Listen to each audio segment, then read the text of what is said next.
All right, welcome back to Love and the Physics with Mr. Goldthorpe. We are now going to talk about the period of simple harmonic motion. And before we do, we're going to see an interesting kind of comparison between simple harmonic and uniform circular motion. It's not obvious that they're related to each other, but the video I'll show makes that quite clear. So let's go over to my drive here. There it is. How convenient. Let's just watch this. On the left-hand side, we have an object going through vertical, simple harmonic motion. Ideal spring, constant amplitude. And beside it, we have an object going through vertical, uniform circular motion. Constant radius, constant speed. Do you notice how their vertical positions are identical to each other? And if you can't see it, I think they start to rotate the diagram, the circular one, as you see right now. And if you rotate it enough, it'll look like it's moving the same way. It looks like it's moving vertically only in simple harmonic motion. Pretty interesting how those things can look identical to each other.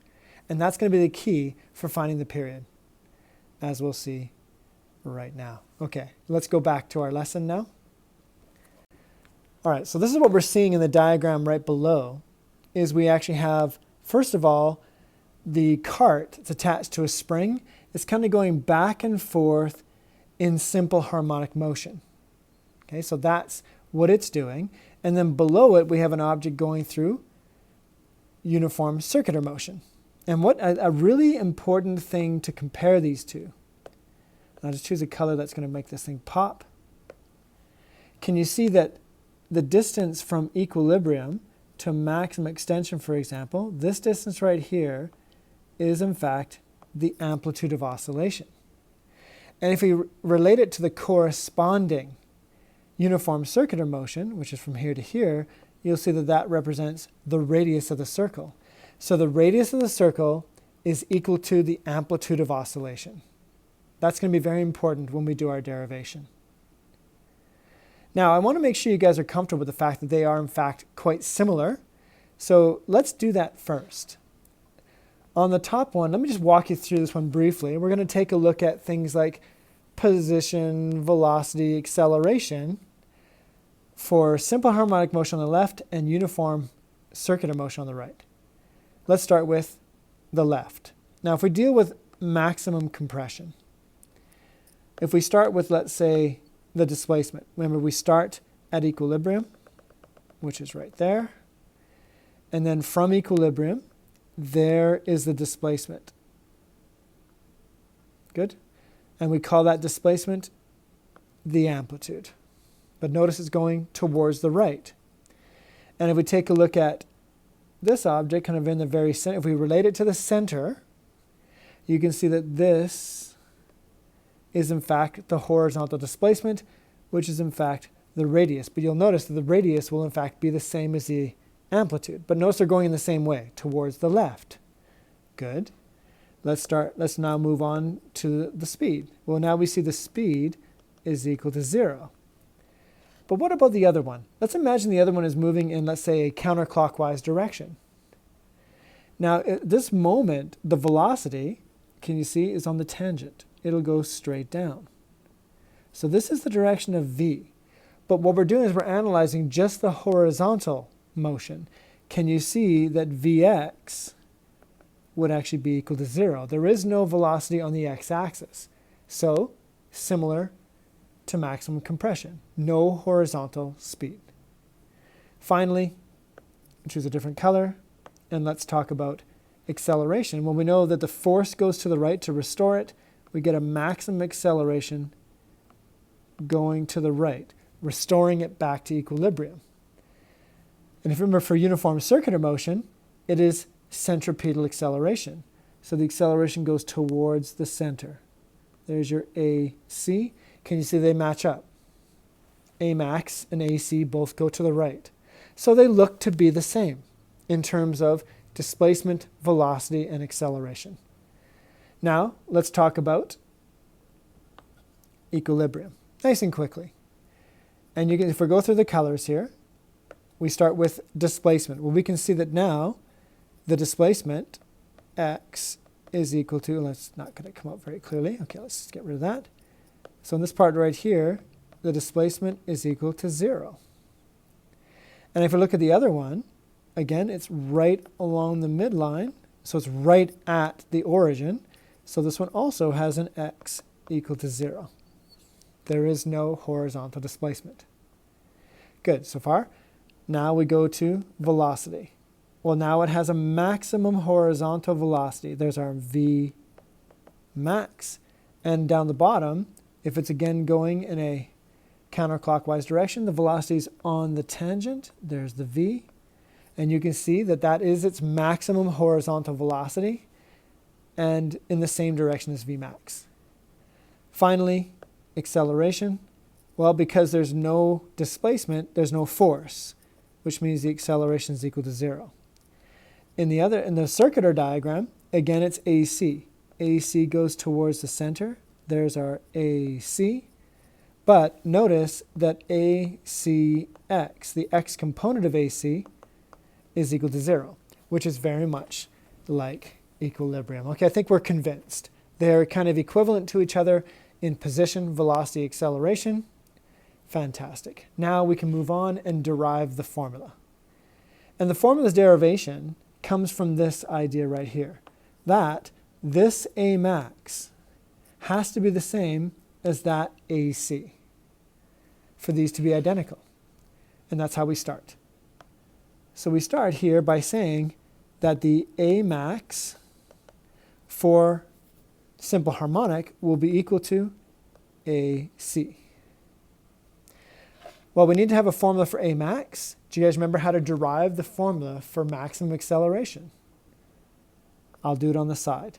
We start with F net is ma. But F net is maximum spring force equal to ma max. But Fs is kx, but in this case it is ka, maximum displacement, equal to ma max. And based on that, A max would have to be K, big A, over M. And on the other side is AC. And we know that AC, if we're trying to find the period, is 4 pi squared r over t squared. Okay, now we've got a formula. But there's one more thing we need to relate. Do you remember that in this case, r is the same thing as the amplitude? They're equal to each other. So because of that, I can change a here to r. So this becomes kr over m is 4 pi squared r over t squared. And you'll see that the r's cancel. And now we can actually solve for t. So cross multiply. We get kt squared equal to 4 pi squared m. And then we get t squared by itself. So t squared is equal to 4 pi squared m over k. Now we square root. So t becomes equal to the square root of 4 pi squared m over k. And if you love your math, you'll see that the first two are perfect squares. So we can actually square root both of those. So therefore, this becomes equal to 2 pi, square root of 4, square root of pi squared, times the square root of m over k. And now we have a formula for the period of simple harmonic motion, which we put right here. T is equal to 2 pi root m over k. Awesome. Well, I think the first thing we should talk about before we go any further is, does this equation actually make sense? So let's take a look at the relationships. Let's start with t versus m. If we do t versus m, what kind of relationship do they have?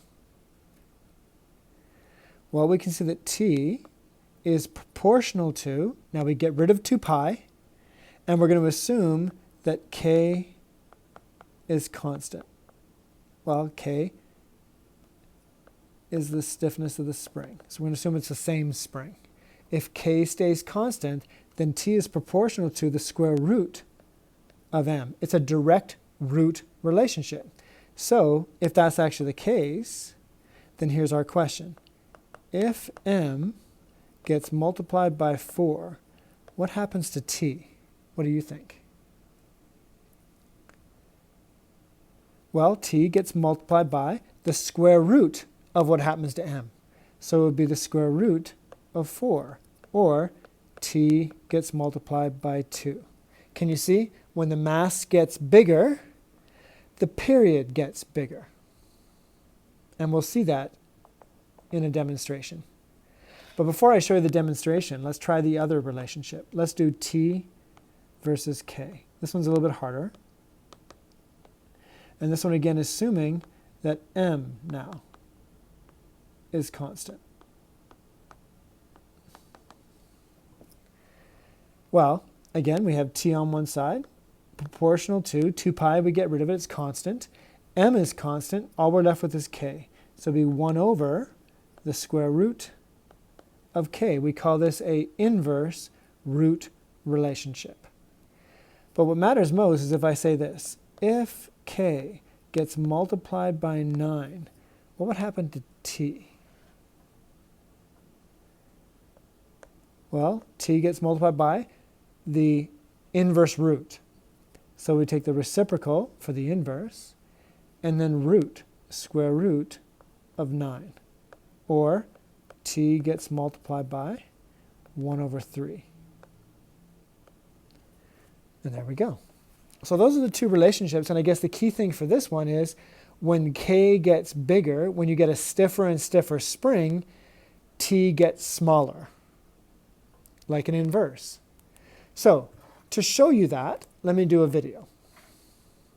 So let's move on to the videos. And I'm looking for the one that deals with the period of a spring. There we go. All right, so this is a nice little applet that we have right here. We have two kind of identical springs, kind of side by side. I'm going to attach a 100 gram to the first one, let it oscillate. So this thing is going to go through oscillation, and it's going nice and slowly. I'm going to take another 100 gram. Oh, I'm going to take a, okay, now we're going to go with a bigger mass. Now what do you guys think is going to happen if you have a bigger mass? Are the periods the same? Is one bigger than the other? What do you think? So I'm going to put it in this position until they both match, and I release them at the same time. And then I'm going a little bit faster here so we can actually see. Do you notice, by the way, that the 250 gram is moving, if you wish, more slowly, like it's oscillating more slowly? It has a longer period. It takes more time for it to do one cycle. Bigger the mass, the longer the period. There's your direct root relationship. So bigger masses take longer to complete a cycle. Now I'm going to take the second spring and make it a much stiffer spring, a much bigger K. We're going to use the same mass, keep the mass the constant, and I'm going to attach it to this spring. And I'll try to, again, attach them kind of in the same position, if you wish. I'm just waiting. Okay, good. And then we're going to release at the same time, and then just speed it up. Now, do you notice how the stiffer spring, the one on the right, is going back and forth more quickly, if you wish? It's a much smaller period. Stiffer spring, so bigger K, smaller period.